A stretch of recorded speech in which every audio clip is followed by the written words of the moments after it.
السلام علیکم ورحمۃ اللہ وبرکاتہ۔ الحمد للہ رب العالمین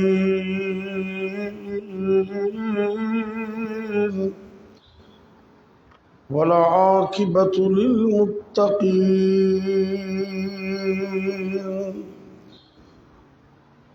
والصلاة والسلام على أشرف الأنبياء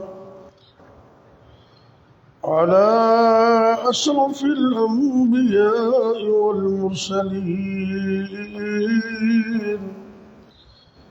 وعلى آله وأصحابه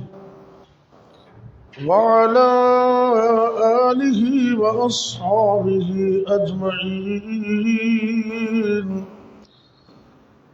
رب اشرح لي صدري ويسر لي أمري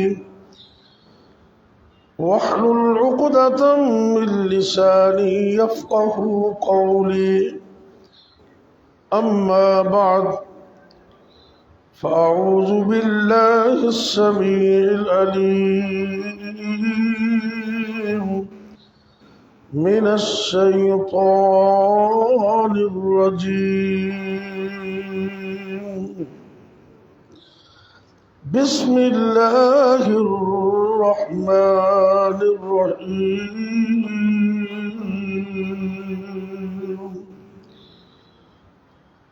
لقد جاءكم رسول من أنفسكم عزيز عليه ما عنتم حريص عليكم بالمؤمنين رؤوف رحيم۔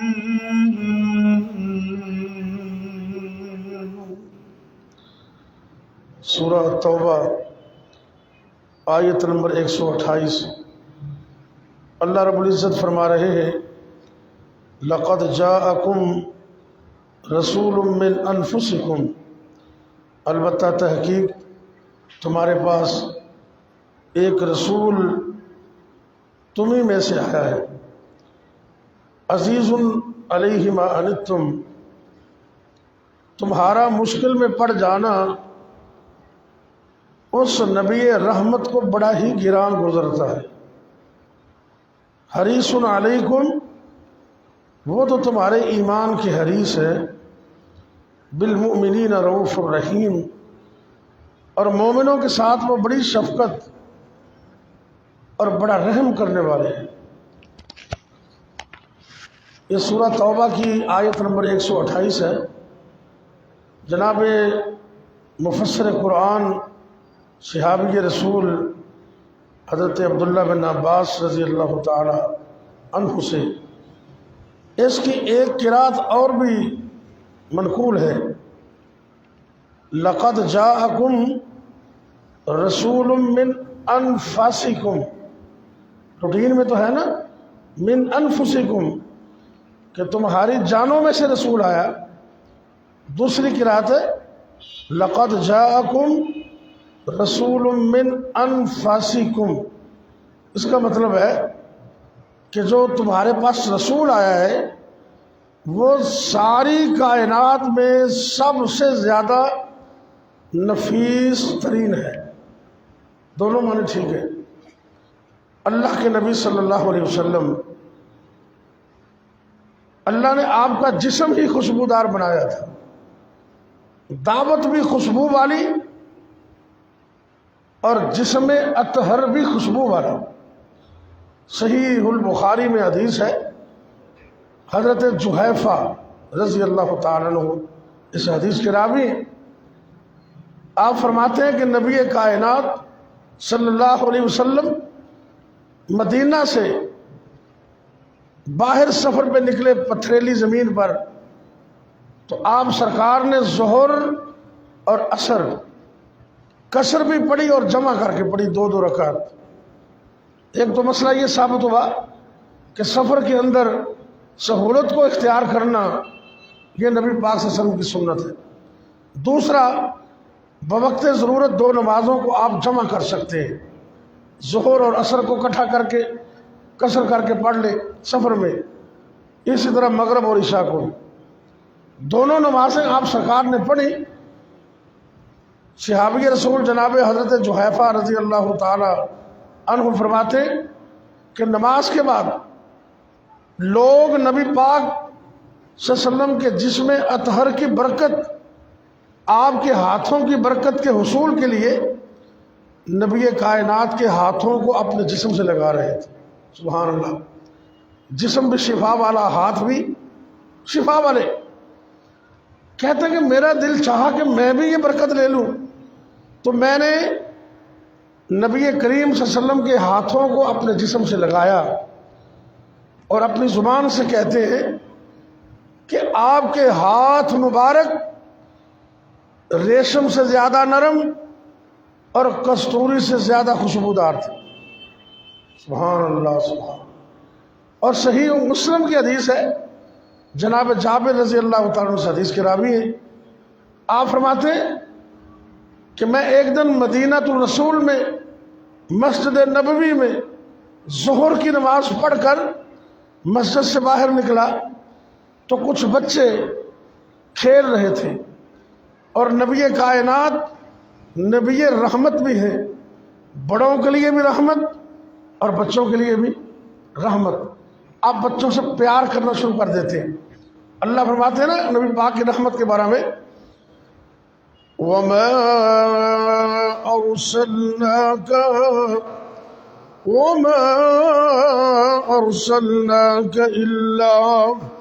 إِلَّا رَحْمَةً لِلْعَالَمِينَ۔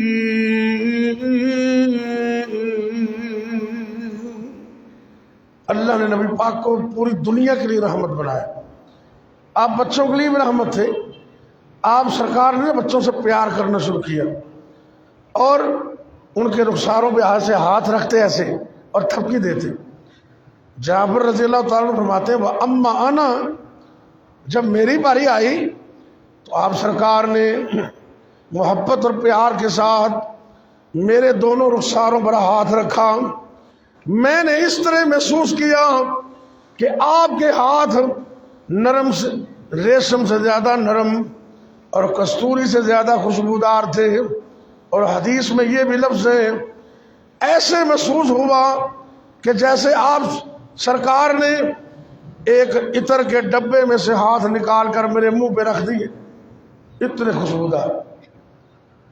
مجھے اور آپ کو پسینہ آتا ہے نا، گرمی کا موسم ہو تو بندہ کہتا ہے السلام علیکم، وہ دور سے ہاتھ پہ سکتا ہے، ہاں ٹھیک ہے ٹھیک ہے، وہ جب بھی نہ پالا کہ کیونکہ سمیل آ دیا، گرمی کو موسم ہے، ہاں ٹھیک ہے بھی الحمدللہ، ایسے جب ملیں گے تو پسینے کی سمیل آئے گی۔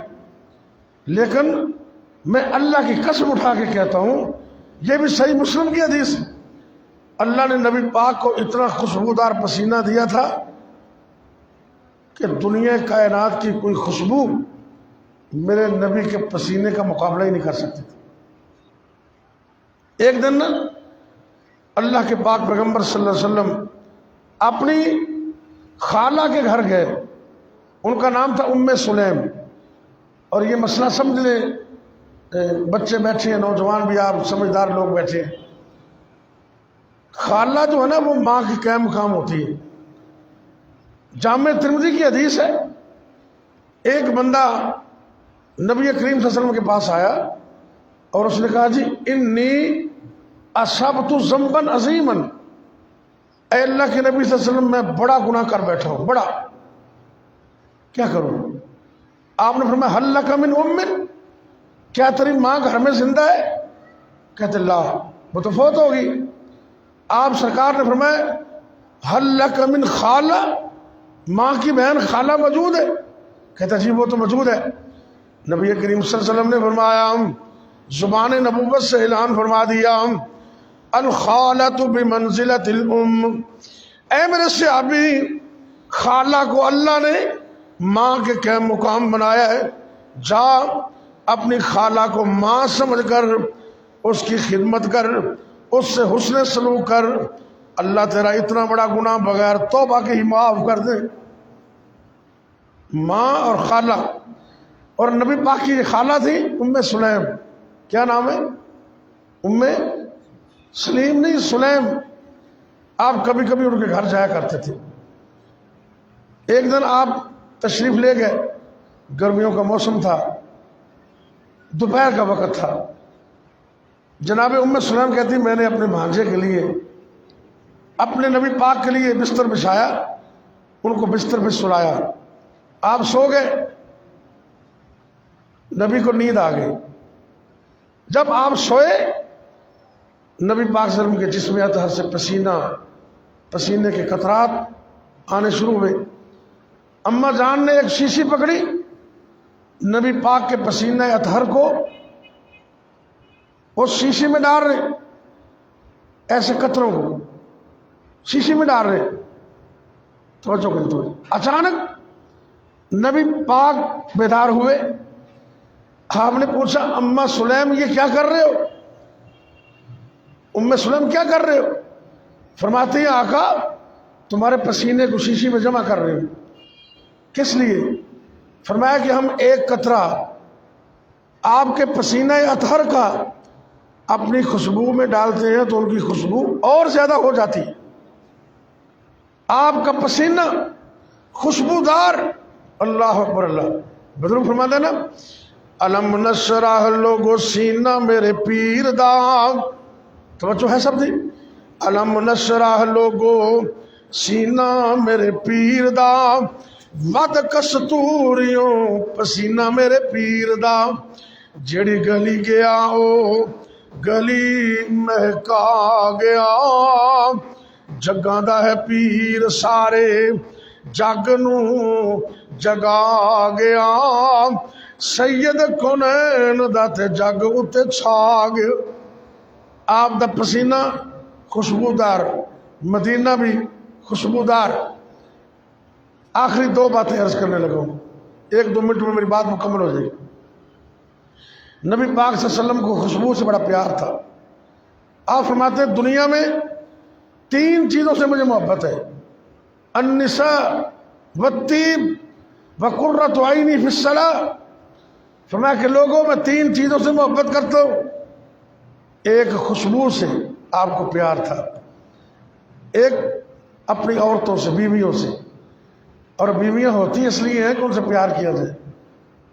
کئی نوجوان بیویوں سے پیار کم کرتے ہیں اور باہر چڑیلوں سے پیار زیادہ کرتے ہیں، تو جدوں پھر چڑیلنا چمڑ جاتی ہے نا تو کہتے ہیں ہائے باپا کیا کروں، میں تو کمبل کو چھوڑ دوں، کمبل مجھے نہیں چھوڑتا۔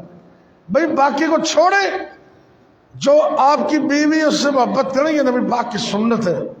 فرمایا میں اپنی بیویوں سے محبت کرتا ہوں، خوشبو سے پیار کرتا ہوں، اور نماز میری آنکھوں کی ٹھنڈک ہے، میں اس سے محبت کرتا ہوں۔ اس لیے آپ نے فرمایا خوشبو کا تحفہ اگر کوئی دے دے ریجیکٹ نہ کرو۔ اور آخر میں یہ بات سمجھ لیں کہ آپ نے مردوں اور عورتوں کی خوشبو میں فرق کیا ہے۔ یہ بات گھر جا کے بھی بتانی بڑی اہم ہے۔ نبی کریم صلی اللہ علیہ وسلم نے فرمایا میری امت کے مردوں کی خوشبو، اس کا کلر زیادہ واضح ہوتا ہے، اور سمیل خوشبو کم سے کم، صرف خامد کی حد تک، آگے نہ جائے، خوشبو تھوڑی اور کلر زیادہ۔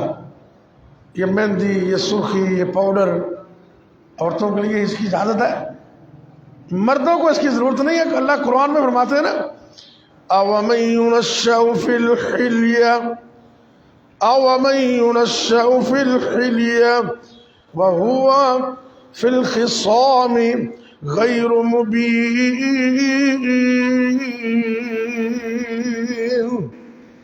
اللہ فرماتے ہیں یہ عورتیں بیچاری زیور کی محتاج ہیں، اور جب بات کرنی ہوتی ہے نا ٹیبل ٹاک تو پھر کمزور پڑ جاتی ہے، اللہ ماشاء اللہ۔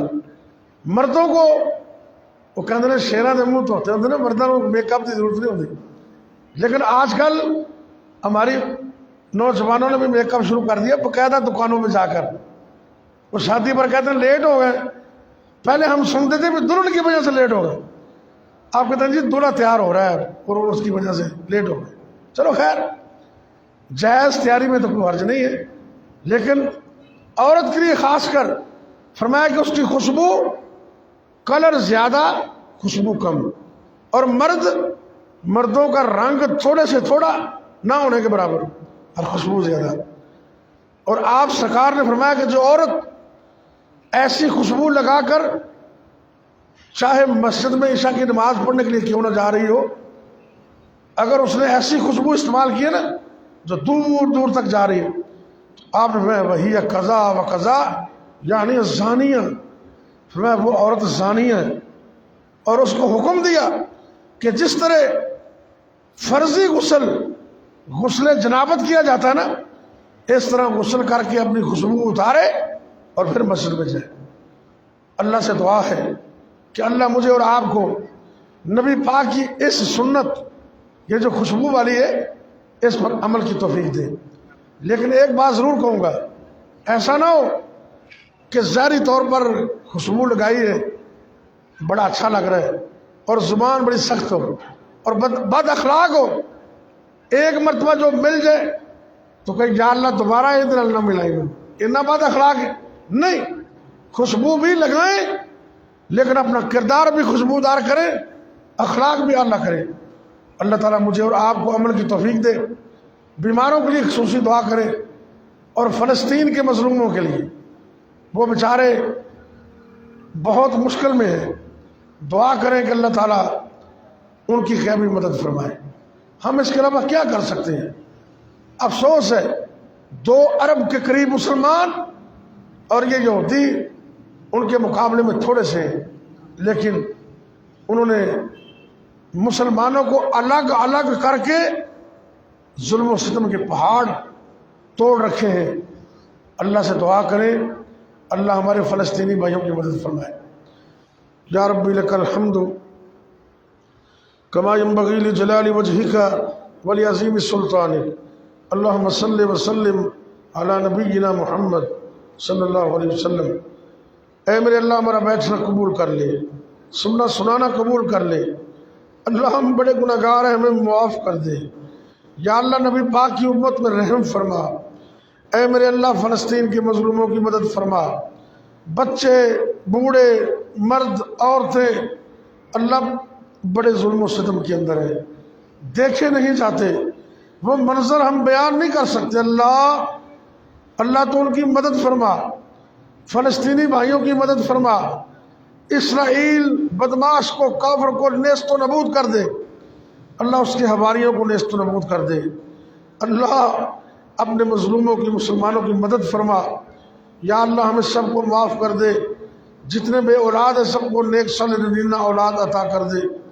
یا اللہ ہمارے والدین پہ رحم فرما، جن کے والدین فوت ہوں گے اللہ ان کے والدین کو معاف کر دے، اللہ ان کو کروٹ کروٹ جنت عطا کر دے۔ جتنے بھی مسلمان فوت ہوں گے سب کو معاف فرما دے۔ اللہ جو زندہ ہیں ان کو موت کی تیاری کی توفیق دے دے۔ یا اللہ جب تک زندہ رکھنا، اپنے علاوہ کسی اور کا محتاج نہ کرنا، جب تک زندہ رکھنا اپنی توحید پر قائم رکھنا، جب موت آئے تو کلمہ نصیب کرنا، خاتمہ بالخیر کرنا۔ اللہ تو ہمارے لیے آسانیاں پیدا فرما دے، مشکلیں آسان کر دے، تنگ دستیاں دور کر دے، رزق حلال عطا کر دے، حرام سے سود سے بچنے کی توفیق دے دے۔ ربنا تقبل منا انك انت السميع العليم وتب علينا انك انت التواب الرحيم، وصلى الله تعالى على خير خلقه محمد وعلى آله واصحابه اجمعين۔